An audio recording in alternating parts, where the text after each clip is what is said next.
शब्द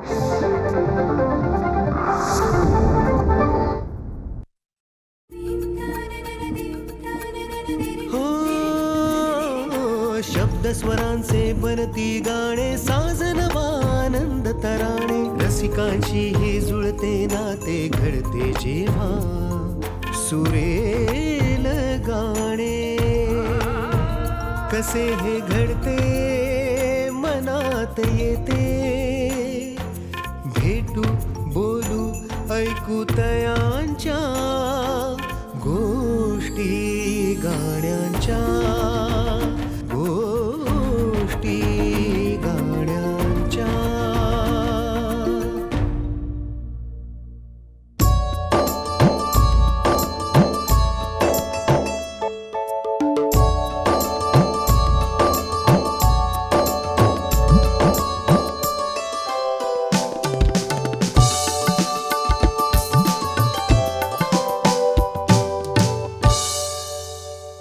नमस्कार. गोष्टी गाण्यांच्या कार्यक्रमात आपल्या सगळ्यांचं स्वागत आहे. शब्द हे कसे असतात किंवा शब्द हे आपल्या समोर कसे येतात. शब्द कधी नाजूक असतात, हळवे असतात, तर कधी ते तितकेच धारदारही असतात. विशेषतः चित्रपटासाठी जेव्हा गाणं बनतं तेव्हा ते गाणं तयार होत असताना त्या कथेचा आशय विषय लक्षात घेऊन ते गाणं तयार करावं लागतं आणि त्या कथानकाला पुढे नेण्याचं काम ते गीत करत असतं. त्यामुळे या चित्रपट संगीतासाठी ज्यांनी खऱ्या अर्थाने आपलं योगदान दिलं आहे आणि आजच्या काळात या चित्रपटाचा एक वेगळा माहोल ज्यांनी बनवला, असे 2 कलावंत आज आपल्यासोबत आहेत. गायक आणि संगीतकार अजित परब आपल्यासोबत आहे. अजित, स्वागत आहे, नमस्कार. आणि त्याचबरोबर गीतकार गुरु ठाकूर आपल्यासोबत आहे. नमस्कार. गुरु नमस्कार, स्वागत आहे.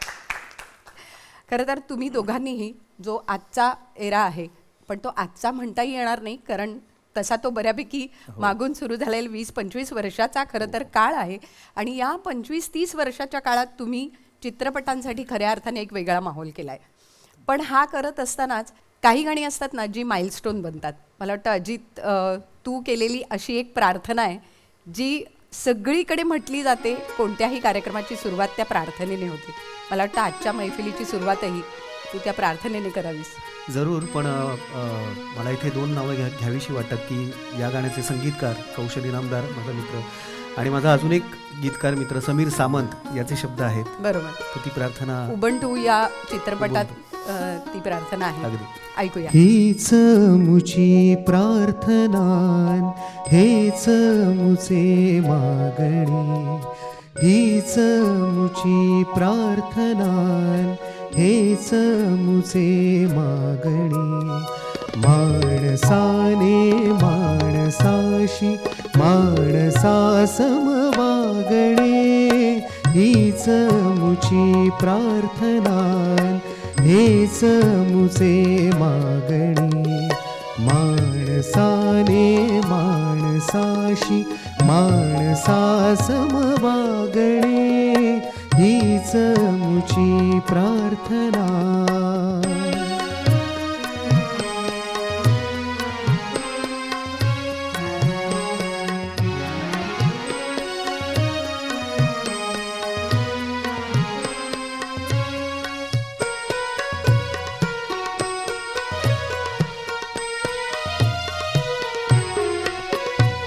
धर्म जाती प्रांत भाषा द्वेष सारे संपुदे.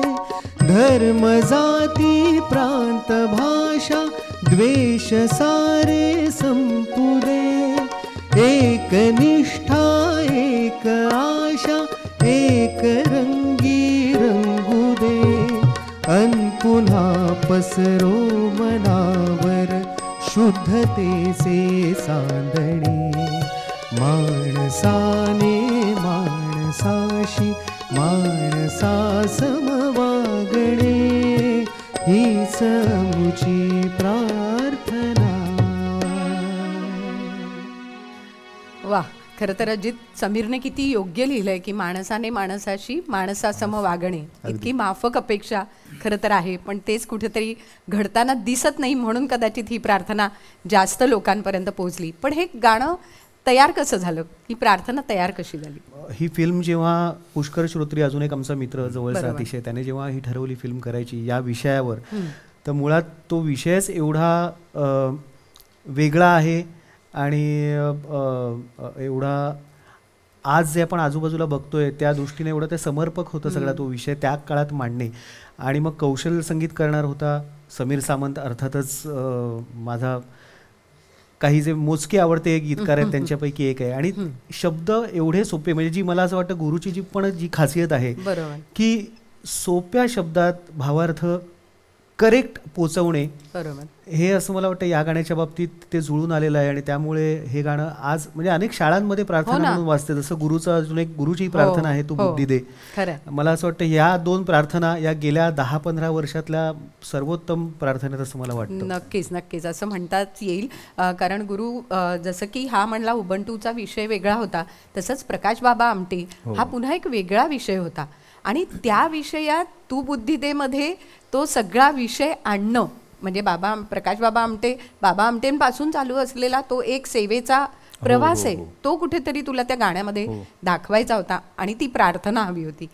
कसं चॅलेंज होतं, काय नेमकं घडलं त्यावेळी? नाही म्हणजे त्या गाण्याची खरं तर गोष्ट वेगळीच आहे की नाना पाटेकरांचा फोन आला मला एकदा आणि ते म्हणाले की अशी प्रार्थना मला तू लिहून दे ज्याच्यामध्ये देव नसेल.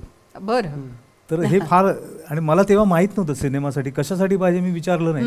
तर मला असं एक प्रार्थना लिहून देऊ शकतो. म्हणलं अहो असं कसं होईल, देव राहुल रानडेने त्याचं हो राहुल आणि मी राहुल आणि मी बसलोय आता सोबत, तू काहीतरी. तर मी तेव्हा काहीच केलं, तर माझ्याकडे ना ओळी होत्या त्या लिहिलेल्या. एखाद्या गाण्याची डेस्टिनी म्हणतात, खूप वर्षापूर्वी एक मालिका केली होती, त्याच्यामध्ये निलेश मोरेने म्युझिक केलं होतं. त्याच्यामध्ये एक सीन होता की तो सुबोध भावे त्यात होता, त्या मुलीला बघायला त्या शाळेत येतो. तर शाळेत येतो तेव्हा एंट्रन्सला शाळेत एक प्रार्थना वाचते, म्हणून मी त्या मोजक्याच ओळी त्यात लिहिल्या होत्या. तू बुद्धी दे, तू प्रकाश दे, नवचेतना विश्वास दे, जे सत्य सुंदर. म्हटलं यात देव नाही. तर मी त्या नानांना पाठवलं ते आणि म्हटलं की असं काहीतरी हवं आहे का तुम्हाला, कारण याच्यामध्ये देव नाही.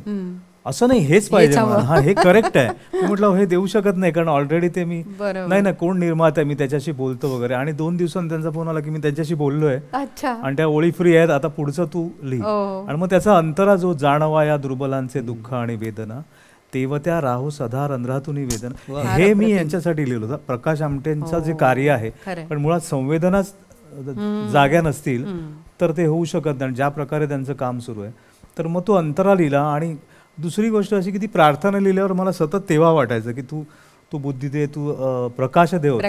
मग आम्ही ते मीटर हा म्हणा राहुल की मी ते यमन मध्ये करतो आणि ते बसत नाही, तर मग तू तेज दे गेलं तिकडे. तर ती लोकांपर्यंत पोचावं आहे. आणि तेव्हा झाल्यावर पण आमचं असं झालं होतं की हे लोकांपर्यंत, कारण खरं तर पुढच्या जनरेशनला पोचायला पाहिजे. तर म्हणजे ती तुमची हाक किंवा इच्छा पूर्ण होते, तर सिनेमातून झालीच. आणि आता 10वीच्या पुस्तकात ती कविता म्हणून आहे. किती छान, मस्त मस्त.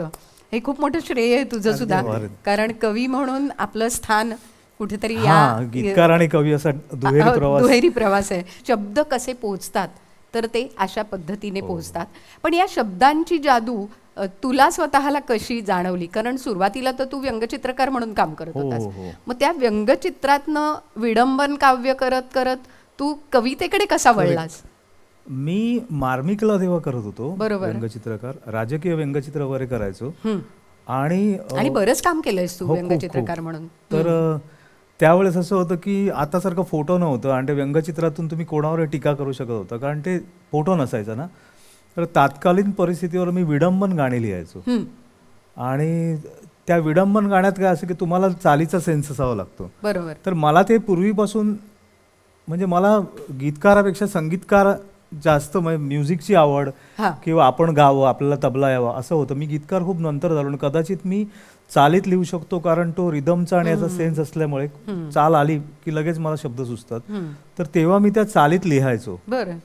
तर ते लिहिता लिहिता मला ते सापडत गेला. काय विडंबन केलंस एखादं? बरोबर नाही आता म्हणजे असं एखाद्या 2 ओळी आठवत असतील तर? नाही, पटकन मी संथ वाहते कृष्णामाईच्या चालीवर मिलो की जॅम जाहली ट्रॅफिक बाई, बरं, नाक्यावरचा ट्रॅफिक पोलीस जागेवरती नाही. नाही, मला आता गुरुने सांगितलं, मलाही आठवतं आमची पहिली भेट मला आठवत नाही, पण आम्ही गोष्टी गाण्यांच्या, आमचा मित्र अमोल बावडेकर, गायक अभिनेता, याने एक त्यावेळेला एक कार्यक्रम, शिवाजी महाराजांच्या जीवनावर एक कार्यक्रम होता, तो प्रोड्यूस केला होता आणि त्यात अनेक कलाकार होते. अविनाश नारकर, ऐश्वर्या नारकर, भरत सावले, अंशुमन विचारे, असे बरेच कलाकार होते. आम्ही गायला होतो. हो, अनिल गवस. आणि त्यात गुरु शिवाजी महाराजांची भूमिका करायचा. अच्छा. त्यामुळे गुरु लिहितो बरं हे आमच्यापैकी म्हणजे कुणालाच माहित नव्हतं, कारण तेव्हा तो लिहित होता की नाही हेही मला माहित नव्हतं. हा, फक्त ऍक्टिंग. आणि त्यानंतर जेव्हा सही रे सही मला वाटतं टायटल तू लिहिलंस पहिलं, त्यानंतर जत्रा आला, तर तेव्हा आमचा अगबैयारेच्या पहिला.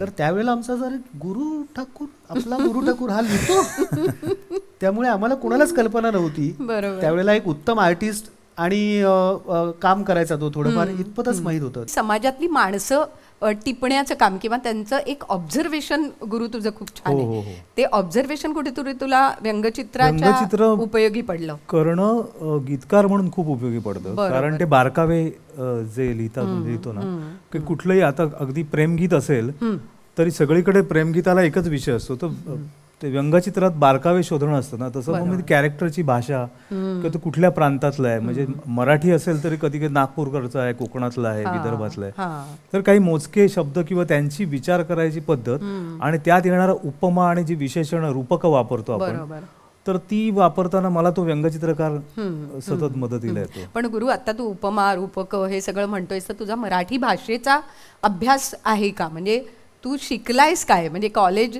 नाही, मी खरं तर कॉमर्स ग्रॅज्युएट. एक्झॅक्टली. मला वाटतं कॉमर्सचीच माणसं जास्त हे सगळं करू शकतात, कारण नाटक, एकांकिका वगैरे, कारण तसा फार वेळ असतो. तुम्ही दोघे असे आहात की जे, जसं तू उत्तम शब्द लिहितोयस तसं अजित, तू उत्तम शब्दांना चालीत बांधणं हे करतोयस, पण हे करत असताना, संगीताची बाजू सांभाळत असताना उत्तम कविता कळावी लागते का? म्हणजे खरं म्हणजे कळावी लागते.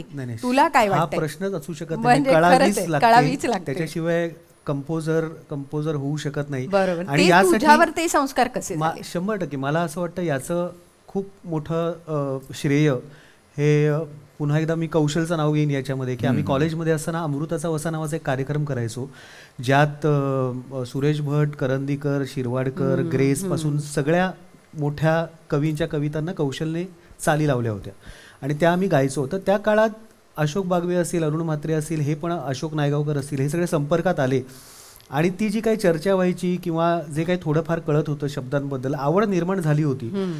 आणि ते जाणून घ्यायची की हे आपल्याला आवडतंय, हे आपण शब्दात याचं विश्लेषण करू शकत नाही, पण हे आपल्याला भावतंय, ह्याची आपल्याला मजा येते या शब्दांची, ही जाणीव मला वाटतं त्या काळात आम्हाला सगळ्यांनाच झाली. आणि ते मला असं वाटतं की आजही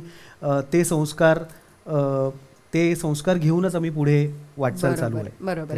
पण जेव्हा गीत लेखनाची गोष्ट येते, म्हणजे एक कवी असतो, पण कवी जेव्हा गीतकार होतो तेव्हा त्याची भाषा बदलते, कारण ती बदलावी लागते. कारण चित्रपटाच्या कथानकाच्या आशय विषयानुसार तुम्हाला ते लिहावं लागतं. अगवई अरेच्या हा तसा तुझा पहिला चित्रपट. पहिला. हो. त्यावेळेला आपण गीतकार व्हावं किंवा आपण गीतकार होऊ शकतो हे तुला स्वतःला कसं कळलं आणि अगवई अरेच्या हा चित्रपट तुझ्याकडे आला कसा? मी आणि केदार काम करत होतो आधी. गंगाधर टिपरे नावाची मालिका मी लिहिली होती, केदार दिग्दर्शक होता. आणि त्याच्याही पलीकडे त्या सिनेमाचे संवाद मी लिहित होतो. अगबई अरेच्याचे संवाद लेखन मी केलं होतं, त्यामुळे त्या प्रोसेसमध्ये मी होतो. पण मी गीतकार आहे असं काही नव्हतं तेव्हा. मग मल्हारवारी गाणं जे आजोबांचं आहे ते केदारला घ्यायचं होतं, पण ते त्या सिनेमात चपखल कसं बसेल, कारण त्या ओळी, तर तो म्हणाला याच्या आधी काहीतरी लिहून देशील का तू, म्हणून ते पहिलं वेड काय साध घालती पुन्हा नव्यानं, त्या ओळी मी लिहिल्या. ते थोडं गीतलेखन. आणि मला असं झालं की गुरु ठाकूर आणि शाहीर साबळे असं एक नाव. माझ्या बाबतीत तसं भाग्य आहे की अनेक मोठमोठ्या दिग्गजांबरोबर नाव जोडलं जाणं, तर ते मी केलं. आणि मग एक दिवशी केदार मला घेऊन गेला अजय अतुलकडे आणि त्यांनी तो ट्रॅक ऐकवला. तर ते हा ट्रॅक आहे असं असं आहे, आणि त्यांनी दुसरं एक गाणं छमछम करता आहे ते पण ऐकवलं. आणि मग तो ट्रॅक ऐकवल्यावर तो म्हणाला की असं आहे की हे गाणं आपल्याला करायचं आहे म्हणजे ह्या चालीवर तर तो मला कळे ना केदार मला का सांगतोय ते. तर ते म्हणाले की तू प्रयत्न कर ना. ते तो प्रयत्न कर का म्हणाला, कारण मी विडंबन गाणी करायचो ती चालीवर करायचो. त्यामुळे त्याला माहित होतं. त्याआधी त्याच्या एका नाटकासाठी तू तू मी नावाचं नाटक होतं, त्यासाठी मी 4 गाणी लिहिली होती, पण ती नाटकासाठी, आणि ती पत्की काकांनी कंपोज केली होती. तर ते तेव्हा तो म्हणाला की तू प्रयत्न कर, आणि ते जर झालं तर शंकर महादेवन गाणार आहे, तर केवढी मोठी गोष्ट आहे की मराठीसाठी ते गातील. ते माझं पहिलं काम, पण ते मला तेव्हा काही सुचलं नव्हतं. मग त्यांनी मला ते अजयने कॅसेटवर करून दिलं होतं, आणि ते घरी घेऊन जाऊन ट्रॅक करून दिलं, आणि ते सतत ऐकत होतो. बरं, ट्रॅक म्हणजे काय हेही तेव्हा माहित नव्हतं ना. पण त्याच्या आधी आपल्याला अशी सवय की आपण एक गाणं लिहून देतो. मग पत्की काकांनी 4 गाणी दिली होती, त्यांनी हा छान आहे असं करून चालीवर वाजवून हार्मोनियमवर. पण हे दुर्मिळ आहे. म्हणजे अजितच्या बाबतीतही मला सांगायला आवडेल की जी मोजकी माणसं आहेत ना ज्यांना शब्द देताना भीती वाटत नाही, त्यातला अजित एक आहे की तो शब्दांचा सेन्स, अजित कौशल वगैरे मंडळी, की कवितेचा सेन्स न्याय देणं हा सुद्धा एक महत्त्वाचा भाग. नाही तर ते वेगळ्या ठिकाणी तोडतात आणि ते गाणं भीषण होऊन जातं एकदम. बरोबर. तर ते मला ट्रॅक घेऊन घरी आलो, तो मला काही सुचत नव्हतं. तर मी ते केदारचा फोन आला मला साधारण 7-7:30ला. तो म्हणाला की आपल्याला सीन पण करायचे आहेत, शूट, तर तू मला तो अमुक अमुक वडाकडचा सीन आहे, आउटडोअरचा सीन आहे, तर तिथे आपण वडाची पौर्णिमा तो आपण करणार आहोत म्हणून. तर मी म्हटलं चालेल, आणि मग मी ते सीन लिहायला बसलो. तर सीन लिहिता लिहिता मला ते गाणं सापडलं, कारण सीनमध्ये एक कॉन्ट्रास्ट दाखवायचा होता. कॉन्ट्रास्ट असा की बायका वडाच्या पौर्णिमेला तो दोरा बांधतात वडाला, तर त्यांच्या मनातलं त्या श्रीरंगाला ऐकू येतं. तिथे ह्युमर आणण्यासाठी मी एक वाक्य लिहिलं की राजेश बरोबर लग्न होण्याऐवजी विजय सोबत झालं असतं तर अमेरिकेत असते, असं एक बाई विचार करत चालली, आणि याला ते ऐकू येतं. तर मला वाटलं की ती बाई एक कृती एक करते आणि तिच्या मनातला विचार वेगळा आहे. तर मग त्या थीम सॉन्ग, कारण ती चाल दिली होती त्यावर मला तो म्हणाला होता की थीम सॉन्ग करू आपण. तर ते काय असेल थीम सॉन्ग, तर तो म्हणाला मनातलं ऐकू येतं ना, मनावर काहीतरी त्या प्रकारचं काहीतरी कर. मग मी तो ट्रॅक प्ले केला, कारण मला असं वाटलं की तो कॉन्ट्रास्ट त्या चालीत जर बांधला की एक व्यक्ती म्हणते एक आणि त्याच्या मनात दुसरं आहे, तर मनाचं सगळ्यात मोठी गोष्ट काय की ती 2 टोकाला असतं, म्हणजे जिथे असतं तिथे कधीच नसतं फिजिकली. तर तो विरोधाभास प्रत्येक ओळीत मांडत गेलो, तर म्हणून मी ते लावलं, तर ते मध्येच लागलं होतं. त्यामुळे फॉरवर्ड रिवाइंड करून तर ती पहिलंच प्ले झालं, तर ते डा डा डी डे डा डा डा डा डा डा डा डा असं होतं.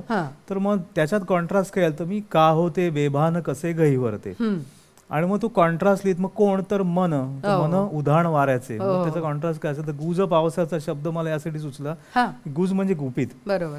तर तेव्हा असं होतं की आता सांगतात, पण तेव्हा पावसाचं गुपित हवामान खातं पण सांगू शकायचं नाही. तर ते माणसाच्या मनासारखं की याच्या मनात नक्की काय ते कोणी सांगू शकत नाही, म्हणून तो गुज पावसाचे. आणि ते मला माहित नव्हतं, त्यानंतर इतकं प्रचंड पॉप्युलर झालं, आणि आत्ताही काय कॉलर ट्यून रिंगटोन मध्ये ऐकू येतं. तर आज बरोबर मला वाटतं त्याला 23 वर्ष, 2001चं गाणं. 23 वर्ष तेच माझं पहिलं गाणं, आणि त्या गाण्यामुळे मी गीतकार झालो. बरोबर. गीतकार दुसरं की मी प्रत्येकाकडे जायचो, तेव्हा मी ऍक्टिंग करायचो.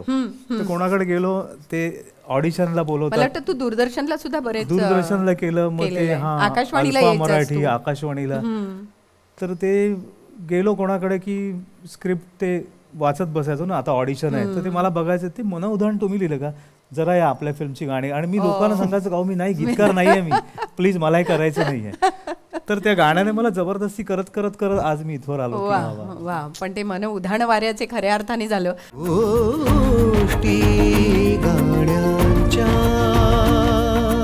म्हणजे मला कुठेतरी संदर्भ पुन्हा असं वाटतं की आपण पूर्वीपासून ऐकत आलो, अचपळ मन माझे नावरे आवरिता. हो. आता कुठेतरी मनाशी जोडणारा भाग जो आहे ते पूर्वी ते होतं, आता मन उधाण वाऱ्याचे झालंय. सो हा एक धागा आहे. आणि आज अजित सारखा गायक आपल्यासोबत आहे, त्यामुळे मी अजितला रिक्वेस्ट करेन की आज तुझ्याकडनं आम्हाला ते ऐकायला आवडेल. मायेच्या हळव्या स्पर्शाने खुलते, नात्यांच्या बंधात धुंद मोहरते. मायेच्या हळव्या स्पर्शाने खुलते, नात्यांच्या बंधात धुंद मोहरते. मन उधाण वाऱ्याचे घुस पावसाचे, का होते बेभान कसे गहिवरते. मन उधाण वाऱ्याचे बंधाचे भूस पावसाचे का होते बेभान कसे गहिवरते मन उधाण वाऱ्याचे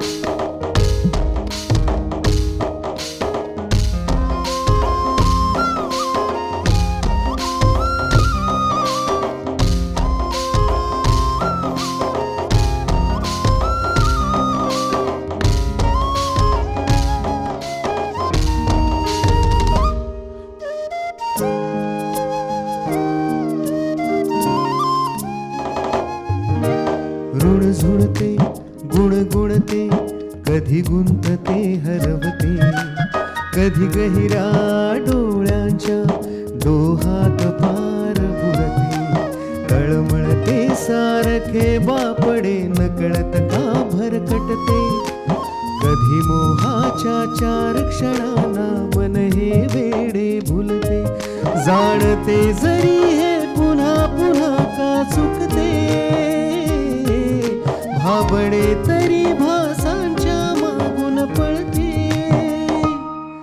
मन उधाण वाऱ्याचे भूज पावसाचे का होते बेभान कसे गहिवरते मन उधाण वाऱ्याचे भूज पावसाचे का होते बेभान कसे गहिवरते मन उधाण वाऱ्याचे मन उधाण वाऱ्याचे मन उधाण वाऱ्याचे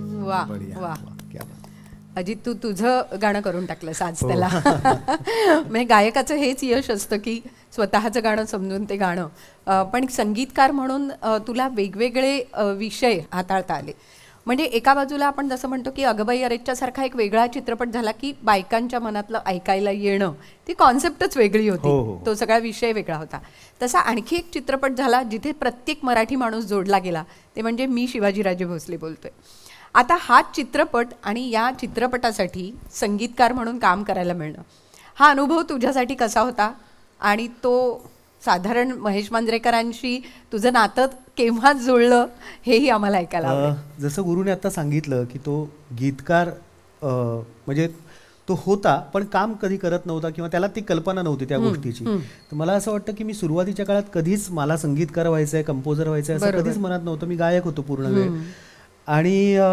आमची मुंबई कलाकार नावाची क्रिकेटची टीम होती ज्यामध्ये अंकुश चौधरी शिवाजी साटम महेश दादा संजय नार्वेकर बरेच कलाकार होते सगळे आणि आम्ही तिथे सँटाक्रूजला प्रॅक्टिस व्हायची तिथे सकाळचे नेट्स असायचे आणि एके दिवशी मला महेश दादाने विचारलं की अरे अशी अशी माझी फिल्म आहे देह नावाची हिंदी फिल्म दिनो मोरिया जयाप्रदा वगैरे होते त्यात तर त्याचं बॅकग्राऊंड करशील का तू. तर मी खरं तर कधीच म्युझिक केलं नव्हतं. त्याआधी एकदा आदेश बांदेकरने झी गौरव केलं होतं 2002 साली मला वाटतं. त्याचं मी आणि ऋषिकेशने करेक्ट आम्ही तेव्हा म्युझिक केलं होतं पण असं चित्रपटासाठी करायचं किंवा गाणं कंपोज करायचं असं कधीच नव्हतं आणि तो विचारही केलेला नव्हता. कॉलेजमध्ये एकदा कधीतरी एक गाणं केलं होतं ते नंतर नटसम्राट मध्ये आलं. बरं ते मी नंतर त्या विषयाच्या वेळेला सांगेन. तर त्याने विचारलं त्यानंतर मला वाटतं गुरु आपण पहिलं काम केलं मातीच्या चुली जी पहिली खूप काळानंतर महेशदादाची पहिली मराठी फिल्म होती ती. त्याआधी त्याने हिंदीच बरीच वर्ष करत होता. त्यानंतर दे धक्का आला आणि त्यानंतर ही पुढची फिल्म होती. तर त्यावेळेला जसं गुरुने सांगितलं की आपल्याला एक कळायला लागतं की बाबा मला हे येतंय किंवा येऊ शकतं. तर मला असं वाटतं की तो माझ्यासाठी दे धक्का ही फिल्म होती ती की ज्या वेळेला असं वाटलं की आपल्याला हे येऊ शकतं किंवा लोकांचा विश्वास बसतो तुमच्यावर की आणि त्यानंतर मग मी शिवाजीराजे भोसले आली. बरोबर. पण त्यातल्या गाण्याची गंमत सांगतो मी. मला वाटतं त्याच्यात पोवाडा आहे तो गुरुने पोवाडा तो खरं तर पारंपरिक आदिनदासाचा पोवाडा त्यांचा आहे पण त्याच्यात आधीचा जो खूप मोठा पोर्शन आहे तो गुरुने लिहिला आहे. आणि पुन्हा एकदा मला असं वाटतं गुरुचं क्रेडिट हे आहे की ते लोकांना कळत नाही की पारंपरिक भाग कुठला आहे कुठला आणि आहे. गुरुने लिहिलेला कुठला आहे. बरोबर. आणि ही खूप मोठी गोष्ट आहे की ते शब्द मला असं वाटतं जवळजवळ एक 300-400 वर्षापूर्वीचे हो, असतील हो. त्या शाहिरांनी लिहिलेले आहेत आणि त्याला तुम्ही मॅच करणं जसं एका पारंपरिक लोकगीताला तुम्ही हो ना. म्युझिकली मॅच करणं जेवढं कठीण आहे तेवढंच शब्दांच्या दृष्टीने ते भयंकर कठीण आहे आणि ते गुरुने एवढ्या सहजपणे केलं.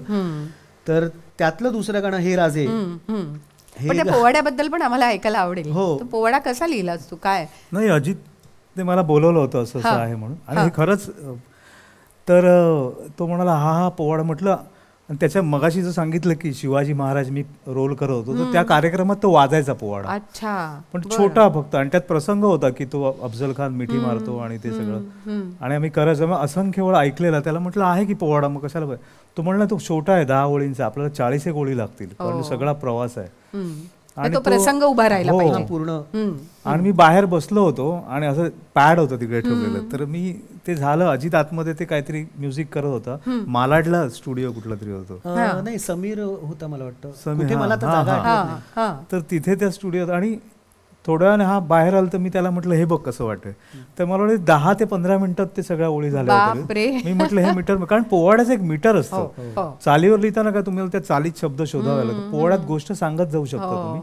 आणि कदाचित त्याचं खूप मोठं श्रेय त्याला श्रीमान योगीलाही असेल का त्या संपूर्ण काळात आम्ही त्या काळातली भाषा आणि ते ऐकत होतो. बरोबर. पुन्हा ते कुठेतरी बाबासाहेब रुजलं होतं, पुरंदरेचे आतमध्ये होतं. हां. त्याच्यामुळे तर तो ते सापडत शब्द गेलं. आणि ते हो, सगळं हो. डोळ्यासमोर चित्र उभं चित्र करणं उभं. आणि सगळ्यात पोवाड्याची मला महत्वाचं. गंमत ही वाटते मीटरची की मुळात ना ते खूप जसं आपण एक रोमॅन्टिक गाणं किंवा एखादी कविता लिहितो की मृदू भाषेत तसं नाहीये. ते वीररस. डायलॉग वाटला पाहिजे हो. आणि त्याच वेळेला तो लिरिकल पण असला पाहिजे, तो बरोबर. छंदात असला पाहिजे. बरोबर. तर हे फार मोठी आणि कठीण गोष्ट आहे की तो म्हटलं तर तो संवाद आहे आणि म्हटलं तर तो मीटर मध्ये आहे.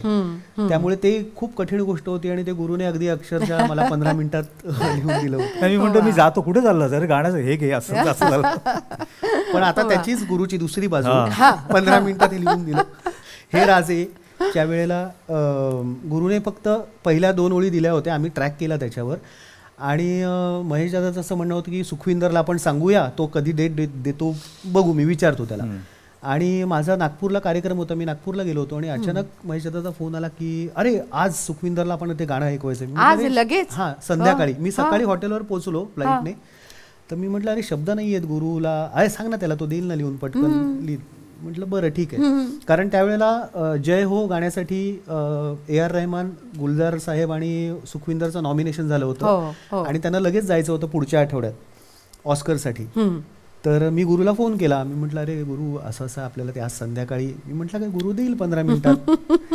तर गुरु म्हणा अरे पोवाड्याचा नाही रे, इतिहास मला होता. शक्यच नाही पोवाड्याचा म्हटलं. इतिहास होताच तुझ्याकडे. माझ्या बहिणीचं लग्न आहे रे आज. मी स्टेजवर अंतरपाठ असतो ना तिथे असा उभा होतो आणि ह्याचा आत्ता येतोस का तू. म्हटलं अरे बहिणीचं लग्न, मी स्टेजवर आहे आता. तर मी म्हटलं मग संध्याकाळ पण अरे नाही रे मला. तर मी म्हटलं ठीक आहे ह्याला नुसतं ऐकवायचं ना. मी आपलं काय रट फलाफ करून ते आपलं अच्छा तूच जुळवलंस. अंतरा लिहिला आणि मी त्या अतुल काळेला दिला जो तेव्हा असिस्ट करत होता मांजरेकरांना. मी म्हटलं अरे संध्याकाळी हे जाऊन ऐकव, उद्या परवापर्यंत गुरु फ्री होईल आणि मग आपण ते कम्प्लीट करूया. आता हे डमी शब्द आहे, तू सांगू नकोस इकडे डमी आहे, पण हे ऐकव. तर संध्याकाळी कार्यक्रमाच्या आधी मी फोन केला महेश दादाला की म्हटलं अरे ऐकवलं का. अरे ऐकवलं, तो गातोय. म्हटलं गातोय. म्हटलं नाही अरे ते डमी वर्ड्स आहेत. नाही अरे चांगले चांगले आहेत. असं करून तो ते गायला गाणं. तर मला खरं तर गुरुची क्षमा मागून त्याच्यासमोर बोलायची माझी पात्रता नाहीये. पण गीतकार म्हणून तुझंही नाव लागलं की नॉमिनेशन होतं. हो, किती महत्वाची आणि गोष्ट आहे. एका मोठ्या कवीचा सबस्टिट्यूट असून किती वाईट असणार. या न्यायाने ते बरं झालं. नाही पण खरंच एक म्हणजे एक आपल्या हातून घडून जातं म्हणतात ना, तसंही ते घडून गेलं. नाही पण त्यातही मी गंमत सांगू का की पहिली ती जी ओळ होती ना त्याची पॉवर आणि ती तुम्हाला दिशा देते पुढे. बरोबर. त्यामुळे ती पहिली ओळच एवढी स्ट्रॉंग आहे ना त्यातली. तर त्यामुळे पहिला आणि अंतरा होता तो त्याने तोडून त्याचे 2 अंतरे गेले. तर अशी त्यावेळेला वा, छोटी एक झलक ऐकूया आपण. ऐकूया ना आपण.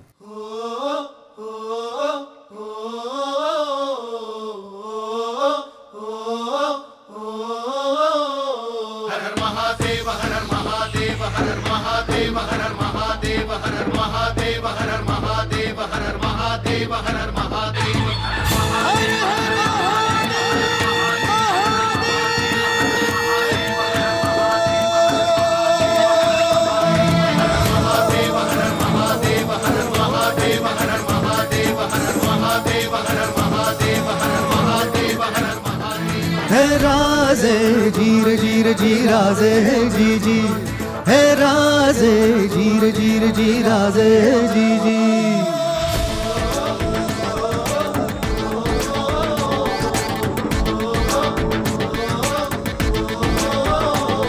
हे राजे जीर जीर जी राजे जी जी, हे राजे जीर जीर जी राजे जी जी. झटकून टाकती राख नव्याने जाग, पेटू दे आग मराठी आता. झटकून टाकती राख नव्याने जाग, पेटू दे आग मराठी आता. डोळ्यात फुले अंगार भगव रक्तात, जागू दे आज भवानी माता. हे राजे जीर जीर जी राजे जी जी, हे राजे जीर जीर जी राजे जी जी. वा, पण हे गाणं मुळातून ऐकणं आणि तो सगळा जल्लोष, हो. एक अस्मिता ही नक्कीच आपल्या सगळ्यांच्या मनामध्ये जागती ठेवली आणि खरं तर त्या चित्रपटाने ती जागती ठेवली. मी शिवाजीराजे भोसले बोलते. गोष्टी गाण्यांच्या. असंच आहे की ती कलाकृती घडून जाते आणि आपण त्याचे भाग असतो, ह्याचं एक वेगळं समाधान असतं. असाच एक अजित चित्रपट होता, म्हणजे नटसम्राट. नटसम्राटची गाणी आणि पुन्हा त्याचं एक विषयाचं वेगळेपण, त्या दृष्टीने तो अनुभव कसा होता? नटसम्राटमध्ये खरं तर आधी गाणी नव्हती चित्रपटात, कारण तो विषय तसा नाही आहे. आम्ही त्या चित्रपटाचं जेव्हा शूटिंग सुरू होतं, मी त्यात कामही केलं आहे पाटेकरांच्या मुलाचं. तर ते तर बरेचदा मैफिली व्हायच्या रात्रीच्या आणि मग पाटेकर म्हणायचे, आजा ऐकव रे काहीतरी, काय तुझं ऐकव काहीतरी. तर मी मगाशी सांगितलं तसं मी कॉलेजमध्ये असताना एक शिरवाडकरांच्या एका कवितेला चाल लावली होती, नात्याचं नाव आपल्याला देऊ नकोस काही, साऱ्याच चांदण्यांची जगत असं जाणं नाही. तर मी ते ऐकवलं आणि पाटेकरांचं जसं तू बुद्धी दे या शब्दांबद्दल त्यांना क्रेडिट जातं ते चित्रपटात, तर तसं या गाण्याचं पण क्रेडिट हे पाटेकरांचं आहे. ते म्हणाले, अरे हे फार मस्त आहे रे, आपण हे करूया आणि ह्या त्या सिच्युएशनला अगदी करेक्ट आहे. आणि मग ते गाणं करायचं ठरलं. त्यानंतर एक दुसरी सिच्युएशन होती जिथे बेलवलकरांचा एक करिअरचा एक पीक आहे आणि तिथून त्यांचा फॉल आहे, तो अगदी त्यांचा शेवट होतो तोपर्यंत. तर एक गाणं महेश दादाच्या डोक्यात असं होतं की आपण अंगाई करूया, की ते त्यांच्या नातीसाठी, नातीचं आणि त्यांचं जे रिलेशन आहे जे फार खूप गोड आहे, मृदू आहे आणि त्याच्यानंतर ती गोष्ट पुढे जाते, त्याच्यानंतर ती ट्रॅजेडी सुरू होते त्यांची. तर त्याचा दुसरा अंतरा हा क्लायमॅक्सला असावा जिथे ते जातात, नटसम्राट हे कॅरेक्टर. तर असं हे दोन त्याची हे असावेत, भाग असावेत त्या गाण्याचे. तर तेव्हा मी गुरुला फोन केला होता आणि आमचा असा विषय झाला, कारण तोपर्यंत चित्रपट शूट झाला होता, त्याच्यानंतर ते गाणं झालं. आणि मग ते पण ते आज तुम्ही चित्रपटात जर का बघाल तर एवढं ते परफेक्ट बसलंय. मला वाटतं गुरुने बघितलाही नव्हता चित्रपट की बाबा, पण ते त्या दृश्यावरती एवढा करेक्ट शब्द जात आहेत. आणि पुन्हा एकदा मला असं वाटतं हे गीतकाराचं श्रेय आहे की ज्या प्रकारे त्याने ते गाणं कन्सिव्ह केलं. त्याचा सेकंड पार्ट जो सॅड आहे, पहिला पार्ट आहे तो अंगाई सारखा आहे. तर पुन्हा एकदा गुरुला त्याच्यासाठी. आणि नाही ते तिथे म्हटलं ना, कॅरेक्टर तुम्हाला दिशा दाखवतं. म्हणजे एक आजोबा नातीला झोपवण्यासाठी काहीतरी म्हणत असतील, पण आजोबा करतोय काय, तर तो नट आहे आणि त्यांचं अख्खं आयुष्य नाटकाला आहे. त्यामुळे त्यांच्या गाण्यातही नाटकच असेल. म्हणून ते की मिठून लोचने घे भिरभिरती, सूर नांदीचे बग दरवळती, लाल चुटुक मखमाली आता अलगदही उमलेल, दाटून या अवकाशाचं भारून या अवकाश. आणि नाही, इव्हन अंतऱ्यामध्ये पण नवीन नांदी नवी संहिता, कारण चित्रपट जिथे सुरू होतोय तिथे त्या कॅरेक्टरने रिटायरमेंट घेतली अभिनयातून आणि त्याचा एक नवीन त्याचं आयुष्यातला एक टप्पा सुरू झालेला आहे.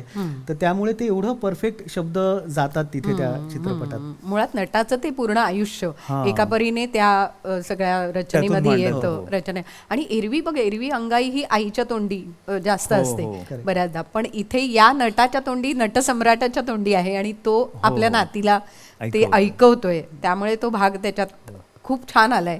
मला वाटतं अजित त्याची ही एखादी झलक ऐकायला आवडेल आम्हाला.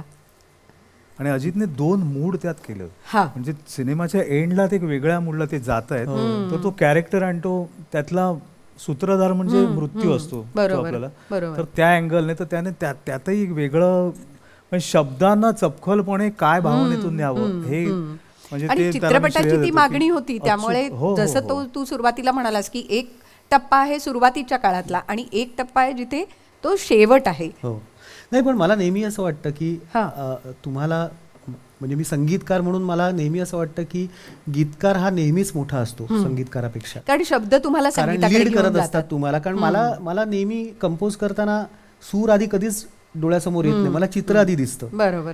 आणि ते चित्र शब्दांचंच असतं. शब्द जे तुमच्या डोळ्यासमोर चित्र उभं करतात त्यानंतर हे प्रत्येकाची प्रोसेस वेगळी असते प्रत्येक संगीतकाराची किंवा गीतकाराची. पण मला असं वाटतं की शब्दच तुम्हाला ते दाखवत असतात, तो फील देत असतात, त्या दिशेकडे घेऊन जातात तुम्हाला. हो, अगदी अगदी. आणि मग चित्रपटाचा विषय या सगळ्या अनुषंगाने ते कॉम्बिनेशन बनून जातं. नाही, याचा अर्थ वाईट चालीचं श्रेय संगीतकाराने गीतकाराला द्यावं असं मी चांगल्या चालींबद्दल बोलतो. बरोबर आहे. ऐकूया आपण.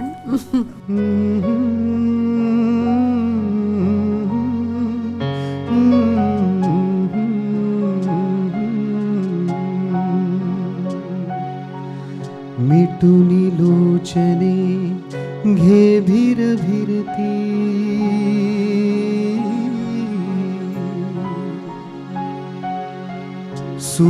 सूरनादीचे बघ दरवळती,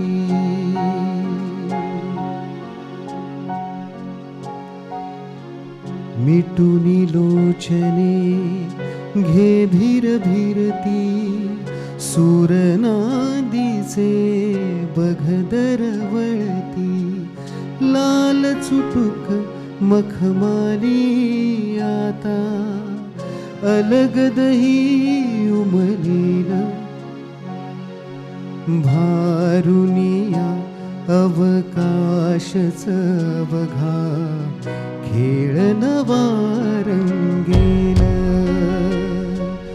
भारुनिया अवकाशच बघा खेळ नवा रंगेल.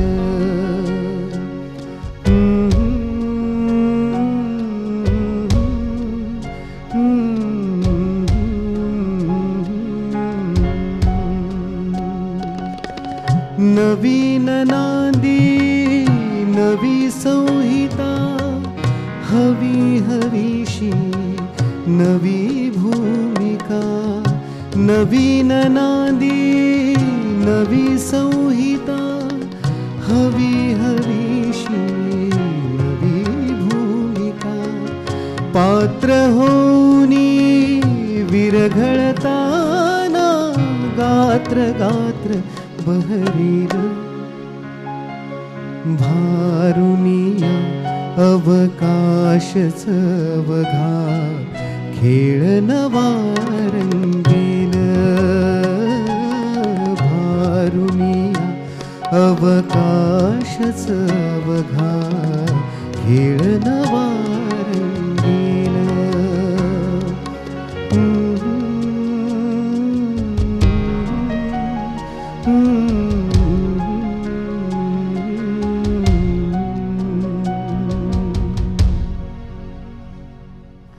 म्हणजे कुसुमाग्रजांचीच कविता जी आहे नट, नांदीनंतर पडदा उघडतो आणि त्यानंतर जे सगळं चित्र त्यांनी कवितेतनं उभं केलंय, कुठेतरी तो भाग तो भास. आणि मी ते शब्द लिहिताना कारण सगळं कुसुमाग्रजांचं एक गाणं पण त्यांचं आहे. बरोबर. तर कुठेही ते बाहेरचं चिकटवल्यासारखं वाटतं, कारण संपूर्ण चित्रपटात म्हणजे अगदी त्यातला पद्य असेल किंवा गद्य असेल शिरवाडकरांचे शब्द आहेत. इव्हन आता ज्या कवितेचा तू उल्लेख केलास, हे चित्रपट जेव्हा संपतो, त्याचा या गाण्याचा दुसरा अंतरा जेव्हा संपतो, त्यानंतर पाटेकरांच्या आवाजात ती कविता आहे. आणि मी एक होतो तो अनेकांमध्ये वाटला गेलो वगैरे, इतका म्हणजे तो सगळा त्या नटाची भूमिका खरं तर त्या कवितेमध्ये आहे. पण गुरु, हे सगळं नट किंवा नांदी, पडदा, या सगळ्या गोष्टी, म्हणजे पडदा आहे त्याला पण तू मखमाली म्हणजे लाल चुटुक मखमाली वगैरे असं तू सुंदर शब्द वापरलेस.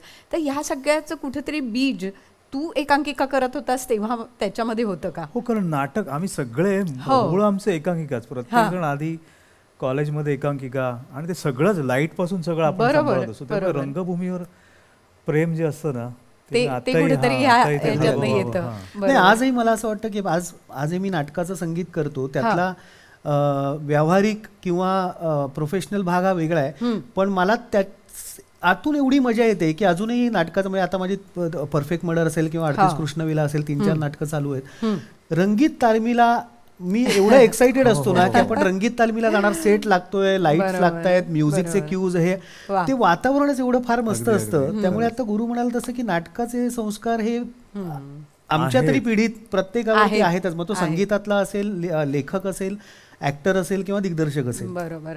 पण गुरु, तू जसं अजित बरोबर काम केलंय, अजय अतुलेंच्या बरोबर काम केलंय, तसं गोलमाल नावाचा तुझा एक चित्रपट आला होता हो, आणि अवधूत अवधूत बरोबर. बरोबर तू काम केलंयस. Correct. तर त्या चित्रपटातलं किंवा त्या परी म्हणू की सुंदरा, तर म्हणजे स्वप्नील आणि अवधूतने इतक्या वेळा इतक्या ठिकाणी हो, म्हटलेलं हो, आहे. हो.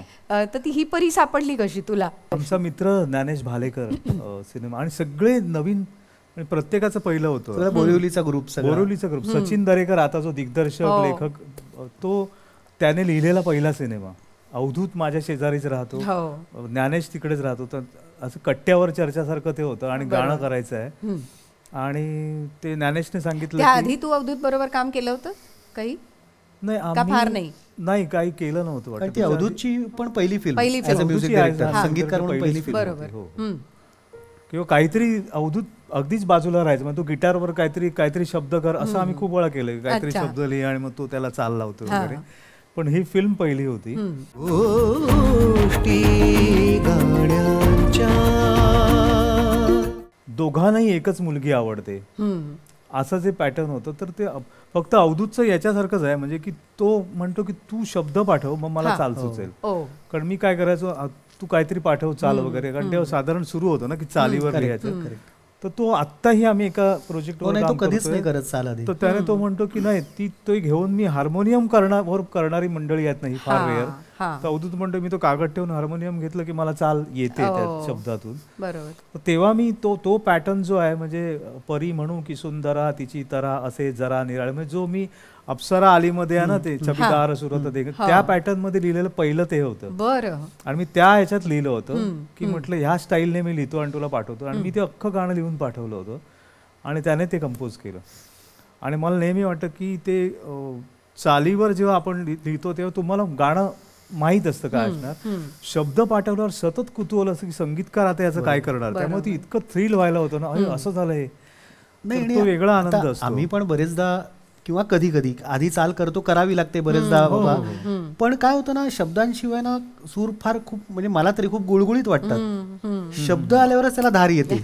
म्हणजे आता खळे काका नेहमी म्हणायचे असे की आता ते त्या पिढीत ते वेगळा विचार करणारे सगळे संगीतकार होते, पण ते असं म्हणायचे की आधी चाल करायची आणि मग त्याच्यावरती शब्द लिहून घ्यायचे. म्हणजे आधी तुम्ही झबलं शिवायचं घालायची. आणि त्या मापाचा पोर शोधत फिरायचं असं आहे ते. बरोबर बरोबर. पण तो एक धागा आहे. त्यामुळे ते मला असं वाटतं की जसं परी म्हणू की सुंदरा इतकं चांगलं झालं, गाजलं, तर आज पुन्हा एकदा अजितला रिक्वेस्ट करूया की जरूर थोडंसं आम्हाला ऐकवशील. माझ्या सर्व जवळच्या मित्रांचं गाणं आहे ते.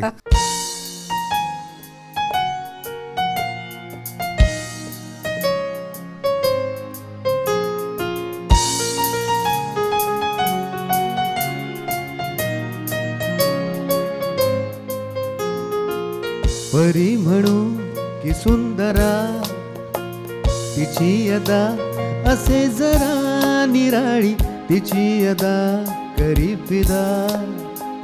ही मेनका ही मेनका ही मेनका कुणी जणू निघाली. परी म्हणू की सुंदरा तिची तऱ्हा असे जरा निराळी, तिची अदा करी फिदा.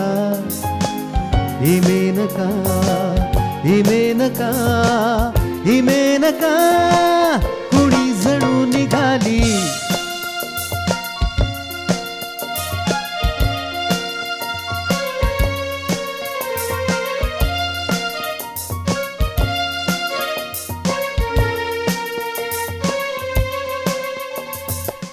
तिचे वळून पाहणे,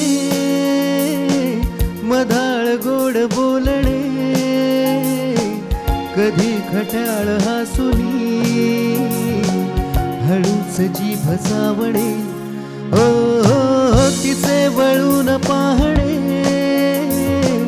मधाळ गोड बोलणे, कधी खट्याळ हसुनी हळूच जीभ सावणे. मोकळा करून मीच हे कधीच दिल तिच्या वाली.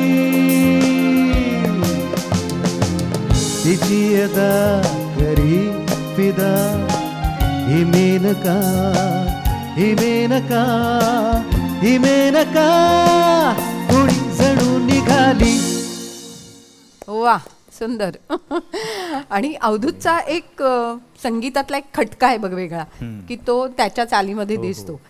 संगीतकार म्हणून अजितसाठी गाणं करताना किंवा असा अवधूतसाठी करताना किंवा निलेश मोहरीरसाठी करताना प्रत्येकाच्या संगीतकारानुसार काही बदल असे केलेस कधी? असे करावेसे वाटतात का किंवा नाही होतात वाटत, का? कारण मी कधी कधी त्यांच्यावर पूर्ण ते आता काहीतरी वेगळं करतील याची, हा, त्यामुळे त्यांच्या स्टाईलने ते त्याचं करतात. आणि मुळात एक तर ह्याचं बंधन असतं, गोष्ट कॅरेक्टर, त्यामुळे ते पकडून राहावं लागतं. बरोबर. नुसतं गाणं करताना म्हणजे प्रायव्हेट करायचं असेल तर मी अजितसाठी एक वेगळं करेन, अवधूतसाठी वेगळा. हा. पण चित्रपटासाठी करताना ते हा, ते चित्रपटाचा बंदिस्त आशय असतं. हो, हा, म्हणजे विषय. आम्हाला पण असं की आपण काम खूप लोकांबरोबर करतो, पण काही मोजके लोक असतात, असं मला वाटतं की वैभव आहे, गुरु आहे, यांच्याकडून येताना ना संगीतकाराला ती एक्साइटमेंट असते की काहीतरी मज्जा, म्हणजे लहान मुलाला कसं संध्याकाळी बाबा आल्यावर आपल्याला काहीतरी गंमत आणणार आहेत, तसं आम्हाला ती एक्साइटमेंट असते की गुरुकडून शब्द येणार आहेत किंवा वैभवकडून येणार आहे की काहीतरी गमतीशीर येणार. ही संगीतकाराला पण ती एक मजा असते त्याच्यासाठी. त्यामुळे ते वेगळे पण दिसतं, म्हणजे ते चालीमधलं पण वेगळे पण दिसतं. म्हणजे तो अवधूत त्या गाण्यामध्ये दिसतो, अजित त्या गाण्यामध्ये दिसतो. तसं तुझं आणखी एक गाणं आहे निलेश मोहरीरने केलेलं, मला वाटतं मंगलाष्टक वन्स मोर, सरसुखाची श्रावणी. सुखाची पुन्हा एक वेगळाच माहोल त्या गाण्यामध्ये आहे. हो. कसं झालं ते गाणं? त्या गाण्याची खरं तर गंमत अशी आहे की ती 2 गाणी आहेत, फार बरं. कमी लोकांना माहित आहे. बरं. कारण त्यात सिच्युएशन असं होतं की लग्न झाल्यानंतर ते दोघं काही वर्षांनी सेपरेट होतात आणि मग त्यानंतर ती तिचं एक करिअर घडवते, हा इकडे, आणि मग पुन्हा ते एकत्र भेटतात तेव्हा ती बायको नव्याने भेटते त्याला, आणि त्याला कल्पना नसते की एवढी, कारण ती खूप मॉडर्न आणि ती स्वतःचं करिअर घडवते. तर सीन असा होता की तिचा पहिला पगार झालाय आणि ती त्याला भेटायला येते आणि ती माझा पहिला पगार असं करून त्याला सांगते आणि इम्प्रेस करते. तिची मैत्रीण सांगते की तो काही बोलेल, तू इम्प्रेस होऊ नको, आणि ती त्याला बघते आणि तिच्या मनात ते सुरू असतं की तो तिला सारखा फोन करतोय, हे करतोय, तर त्याला परत आपण ते पॅचअप करावं का. तिला खात्री नसतं की हे कायमस्वरूपी आहे का, पुन्हा असंच वागणार आहे. म्हणून मी ओळी लिहिल्या होत्या की सरसुखाची श्रावणी की नाचरा वळीव हा, कारण वळीव गॅरंटेड नसतो. बरोबर आहे. वा. हा, गुंतण्या आतुर फिरूनी आज वेडा जीव हा, कारण तिला ते अट्रॅक्शन आहे. आणि मी सगळं गाणं लिहून झाल्यावरती ती दिग्दर्शिका जी होती, प्रोड्युसर त्याची, रेणू देसाई, ती म्हणलं की सर का असा एक सीन आहे की ती आधी येताना दिसते त्याला आणि तो काचेतनं बघतोय आणि त्यात तो घायाळ झालाय आणि तो म्हणतो की अरे ही आपली बायको आणि अशी नव्हती, पूर्वी ती टिपिकल काकूबाई दिसायची, तर तिला थांबवावं का. आणि मग परत ती निघून जाते, त्याला चेक देऊन बोलून वगैरे बिल मी पे करणार असं, आणि तो वेड्यासारखा बघत राहतो, अरे आपण बोललोच नाही, तर त्याच्या भावना पण यावा ह्या गाण्यात. म्हणजे आता परिस्थिती उलटी मला वाटलं की हे गाणंच नको, म्हणून मी परत लिहिलं की गुणगुणावे गीत वाटे शब्द मिळू दे थांबना, हुल की चाहुल तू इतके कळू दे थांबना, गुंतलेला जीव हा सोडवू दे थांबना, तोल माझा सावरू दे थांबना, ह्या ओळी लिहिल्या आणि ह्याला पाठवलं हे गाणं निलेशला हा. पण हे मीटर तू लिहिलेलं आहेस, म्हणजे आता गुणगुणावे गीत आहे अख्खं ते लिहिलेलं मीटर आहे. तर त्या मीटर मध्ये असं काव्य मी त्याला पाठवलं होतं, तर त्याने वाचलं, तो तेच म्हणाला की अरे ह्याला इटसेल्फ एक चाल आहे. मग मी म्हटलं हे देऊ का, तर तो म्हणाला नाही मी ऑलरेडी ते कंपोज केलंय आणि प्रोड्युसरने आता सांगितलंय हे नकोय, तर मी ते काय करणार. तर मग तो म्हणाला, मी म्हटलं तू ठरव, त्याप्रमाणे मी अंतरे लिहीन. तर 2 दिवसाने त्याने ते मिक्स करून एक मला पाठवलं आणि तो म्हणलं की हे अख्खं एकच गाणं होतंय की सुरुवात त्याच्यापासून होईल आणि मग तिच्यावर जाईल आणि ते गाणं सुरू. तर त्या 2 गाण्यांचं एवढा जो ग्राफ असा आला ना त्या गाण्यामध्ये, खरंच आहे जेल झालंय खरं आहे. आणि मला असं वाटतं की तो क्षण असतो जो क्षण अचूक पकडायचा असतो. आणि मला गुरु तुझी एक हिंदी कविता आठवते, एक लम्हा, एक भीगा लम्हा. तर फार सुंदर लिहिलंयस तू ते शब्द. आणि खरोखर असे किती क्षण आपल्या आजूबाजूला असतात, पण त्या क्षणांना नेमकं काय सांगावं ते कळत नाही आपल्याला, पण तू ते अचूक सांगितलं. आम्ही किशोर आणि मी गप्पा मारायचो ना, तर तेव्हा आम्ही आलो की आयुष्यातले काही प्रसंग असतात ज्याच्याबद्दल तुम्ही कुठे बोलूच शकत नाही, आणि मग ते कुठेतरी ते असे प्रसंग आयुष्यात 4 चौघात आलं की आपण एखादा माणूस हळवा होतो की अरे तेव्हा तुझा सगळ्यांसमोर, किंवा एखाद्याचं कॉलेजमध्ये काहीतरी होतं, कुठल्या तरी मुलीने त्याचा अपमान केला होता, तर आयुष्यभर ते म्हातारा झालं तर त्याच्या डोक्यात तो राहतो. खरं. तर ते प्रसंग, तर आम्ही असं, मी कुठेतरी मुलाखतीत म्हटलं की असे प्रसंग लोक चार चौघात बोलत नाहीत, पण कवी हुशार असतात, त्याच्यावर कविता लिहितात आणि ती प्रसिद्ध करतात आणि ते प्रत्येकाच्या मनातलं असतं. त्यावर किशोर पुढे म्हणाला की हो, आणि त्यावर पैसेही कमवतात. तर तो एक भीगा लम्हा असा तो होतो. ती कविता अशी आहे की एक भीगा लम्हा न जाने कैसे छूटा यादों के बंद कमरे से. बरं. एक भीगा लम्हा न जाने कैसे छूटा यादों के बंद कमरे में से, और मेरी खामोशी उजाड़ता रहा रात भर. और मेरी खामोशी उजाड़ता रहा रात भर. धड़कनें तेज हुई, आंखें पानी से लबरेज हुई. सालों बाद रातें मेरी यूं हैरत अंगेज हुई. सालों बाद रातें मेरी यूं हैरत अंगेज हुई. सुबह जाकर हाथ आया तो एक नज़्म में बंद कर दिया उसे. आहा, वाह. सुबह जाकर हाथ आया तो एक नज़्म में बंद कर दिया उसे. उम्मीद है बाकी लम्हों तक ये खबर ना जाए. उम्मीद है बाकी लम्हों तक ये खबर ना जाए. ढेर सारे जो कैद है जहन के तहखाने में, कहीं बगावत पे उतरना. कहीं बगावत पे उतरना. किती सुंदर, किती सुंदर. मला असं वाटतं आपल्या प्रत्येकाच्या आयुष्यात असे अनेक क्षण असतात. त्या क्षणांना साजरं करणं म्हणजे काय, तर गीतकार आपल्या शब्दांनी ते साजरं करत असतो आणि संगीतकार त्याला नटवत सजवत असतो. आणि मग जसं खळेकाका म्हणाले तसं आंगडं, टोपडं, रुपडं, आणि मग ते रुपडं बदलतं गाण्याचं. छोटासा प्रश्न विचारायचं वाटतं गुरुला, की जसं आता म्युझिक मधल्या लोकांच्या, आता आमच्या जनरेशनमध्ये एक आपण जर का त्याचा लसावी काढला तर मॅक्सिमम आवडता किंवा माझा आयडॉल कोण आहे, तर R.D. बर्मन आहे किंवा A.R. रहमान आहे. त्याचे संस्कार तुमच्या संगीतावर असतात. मराठीत लिहिताना ही आपली मातृभाषा आहे, त्यामुळे तुला काही उसणं घ्यावं लागत नाही. दुसऱ्या भाषेत लिहिताना दुसऱ्या भाषेत आपल्या त्या जनरेशन, आता तू किशोरा जरी आपल्याला सिनियर असला तरी गुलजार साहेबांचा खूप मोठा प्रभाव लिखाणावरती सगळ्यांच्याच जाणवतो. प्रतिमांमध्ये जेव्हा तुम्ही हिंदीत लिहिता, तर असं ते नकळत आलेलं आहे का तुमच्या, म्हणजे किशोर असेल, तू असशील, किंवा इव्हन वैभवच्या हिंदी ज्या कविता आहेत, की त्या गुलजार साहेबांचा खूप जास्त प्रभाव आहे त्या लिखाणावरती. करेक्ट. आणि गुलजार साहेबांचा वेगळ्या प्रकारचं मांडणं आहे ना, की त्या प्रतिमा म्हणजे दिन खाली खाली बर्तन आहे, दिवसाला खाली बर्तन म्हणणं, तर तो एक प्रकार आहे ना, तो फार अट्रॅक्ट करतो. मुळामध्ये मराठीत जर तुम्ही फार पूर्वी गेलात तर ज्ञानेश्वरीतलं जे रूपक आहेत ती इतकी आहेत की मला वाटतं आज कोणी वाचली ना तर म्हणजे गीतकाराला शब्दच कमी पडणार, वेगळा विचार.